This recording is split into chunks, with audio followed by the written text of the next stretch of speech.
அப்கண்ட்ரியிலே இருக்கிற மக்களுக்கு குடியுரிமை தரப்படாமல் நீண்ட காலம் போராடி போராடி இப்போது குடியுரிமை பெற்றுவிட்டார்கள். இது பூர்வீக குடி தமிழர்கள் அல்ல. வடக்கு கிழக்கு மாகாணங்களில் யாழ்ப்பாணம் சொல்கிறோம் இல்லையா, வன்னி சொல்கிறோம், அது வடக்கு மாகாணம். மட்டக்களப்பு, அம்பாறை அது கிழக்கு மாகாணம். அண்ணன் ஜாக்குவார் தங்கம் அவர்கள் சொன்னதைப் போல இந்த காலச்சூழலில் ஈழத்தமிழர்களை பற்றி திரைப்படம் எடுக்க வேண்டும் என்று சிந்தித்ததே பாராட்டுதலுக்குரியது, போற்றுதலுக்குரியது. அந்த வகையில் தயாரிப்பாளர், இயக்குனர் உள்ளிட்ட அனைவரையும் நான் நெஞ்சார பாராட்டுகிறேன், வாழ்த்துகிறேன். அதிலும் மிக முக்கியத்துவம் வாய்ந்த ஒரு பிரச்சனையை இயக்குனர் தொட்டிருக்கிறார். இரட்டை குடியுரிமை என்கிற ஒரு கோரிக்கை. நம்முடைய ஒன்றிய அரசு, பாஜக அரசு சிஏஏ என்ற ஒரு சட்டத்தை கொண்டு வந்ததை நாம் அறிவோம். அந்த சட்டம் ஈழத்திலிருந்து வரக்கூடிய தமிழர்களுக்கு குடியுரிமை தர முடியாது என்று திட்டவட்டமாக தெரிவித்திருக்கிறது. அப்படி ஒரு சட்டமே வந்துவிட்டது. அண்டை மாநிலங்களிலிருந்து வரக்கூடிய, தஞ்சம் போகக்கூடிய, அகதிகளாக வரக்கூடியவர்களுக்கு, முஸ்லீம்களுக்கும் ஈழத்தமிழர்களுக்கும் குடியுரிமை தர முடியாது என்று சட்டம் கொண்டு வந்திருக்கிறார்கள். இப்போது அது நடைமுறையிலே நிறைவேற்றப்பட்டு நடைமுறையிலே இருக்கிறது. இன்னும் அதை தீவிரப்படுத்தவில்லை.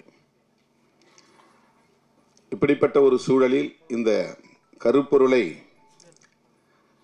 கதை களமாக்கி இருப்பது மிகவும் முக்கியத்துவம் வாய்ந்ததாக இருக்கிறது. நம்முடைய வேல்முருகன் அவர்கள் சொன்னதைப் போல இரட்டை குடியுரிமை தொடர்பாக சிலருக்கு மாற்று கருத்து உண்டு.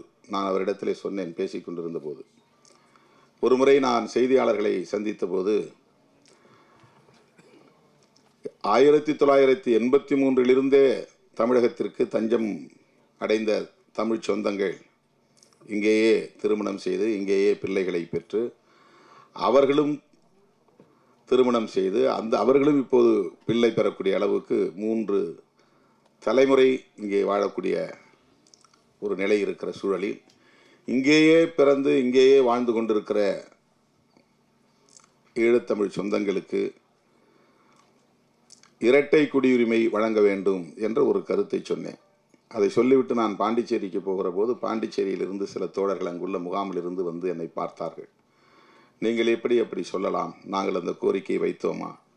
நாங்கள் எல்லோரும் எங்கள் தாயகத்திற்கு திரும்ப வேண்டும் என்கிற வேட்கையோடு இருக்கிறோம். எங்களுக்கு இங்கே இரட்டை குடியுரிமை தேவையில்லை என்ற ஒரு கருத்தை சொன்னார்கள். 1-2 பேர் அப்படி இருக்கலாம். ஆனால் பலர் இங்கேயே பிறந்து வாழ்ந்து கொண்டிருப்பவர்கள் ஒரு குடியுரிமை என்கிற முக்கியமான கோரிக்கையை உயர்த்தி பிடிக்கிறார்கள். இரட்டை குடியுரிமை அல்லது இந்திய குடியுரிமை. இது மிகவும் முக்கியத்துவம் வாய்ந்த ஒரு பிரச்சனை. இலங்கையிலே 2 வகையான தமிழர்கள், பூர்வீக தமிழர்கள் வடக்கு கிழக்கு மாகாணங்களில் வாழ்கிறார்கள். இந்திய வம்சாவழி தமிழர்கள் மலையகத்தில் வாழ்கிறார்கள். நம்முடைய கதாநாயகி நுவரெலியா என்று சொன்னார். நுவரெலியா என்பது அப்கண்ட்ரி, மலையகத்தில், கொழும்புக்கு பக்கத்தில் இருக்கிற மலையகம். கண்டி, நுவரெலியா என்ற அந்த பகுதி தேயிலை தோட்ட பகுதி. இங்கிருந்து சாஸ்திரி காலத்திலே ஒப்பந்தம் போட்டு, சாஸ்திரி பண்டா ஒப்பந்தம் போட்டு தேயிலை தோட்டங்களில் பணியாற்றுவதற்காக லட்சக்கணக்கான மக்களை அழைத்து கொண்டு போனார்கள். 10 லட்சம் பேர் அழைத்து கொண்டு போனார்கள். அவர்களெல்லாம் அங்கே தோட்டத்திலே தொழிலாளர்களாக லயம் என்கிற இடத்திலே, லயம்னா குதிரைகள் கட்டுகிற இடத்திற்கு பெயர் லயம், அதுதான் மக்களுடைய குடியிருப்புக்கும் பெயர். இன்றைக்கும் அப்படித்தான் அவர்கள் வாழ்ந்து கொண்டிருக்கிறார்கள். பிரிட்டிஷ் காலத்தில் கொண்டு போனார்கள்.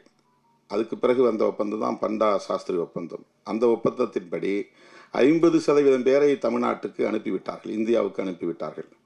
அவர்களுக்கு பெயர் தான் இந்திய வம்சாவழி தமிழர்கள். ஆங்கிலத்தில் ரீபேட்ரியாட்ஸ், தாயகம் திரும்பிய தமிழர்கள். அவர்கள் தமிழ்நாட்டை சார்ந்தவர்கள், இந்திய குடியுரிமை உள்ளவர்கள், வேலைக்காக அங்கே போனவர்கள்.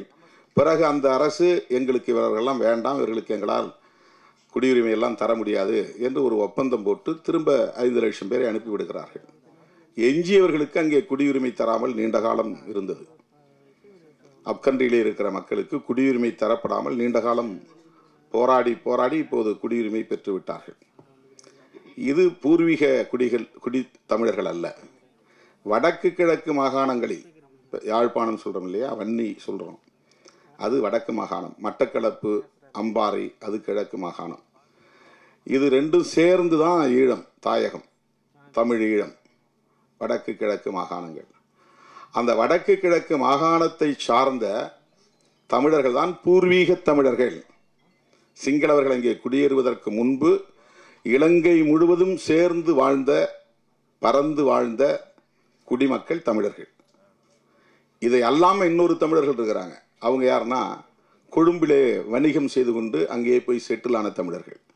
தமிழ்நாட்டை சார்ந்தவங்க அங்கே போய் பிஸ்னஸ் பண்ணுறாங்க, டெக்ஸ்டைல் பிஸ்னஸ் பண்ணுறாங்க, பலசரக்கு வியாபாரம் பண்ணுறாங்க, பல வகையான வியாபாரங்களை பண்ணிவிட்டு அங்கேயே போய் செட்டில் ஆகிடுறாங்க. அவங்க வம்சாவழி தமிழர் அப்படின்னு சொல்ல முடியாது. ஏன்னா அப்பப்போ போயிட்டு வந்துடுறாங்க, அங்கே வீடு இருக்குது, அவங்களுக்கு அங்கேயே பிஸ்னஸ் இருக்குது.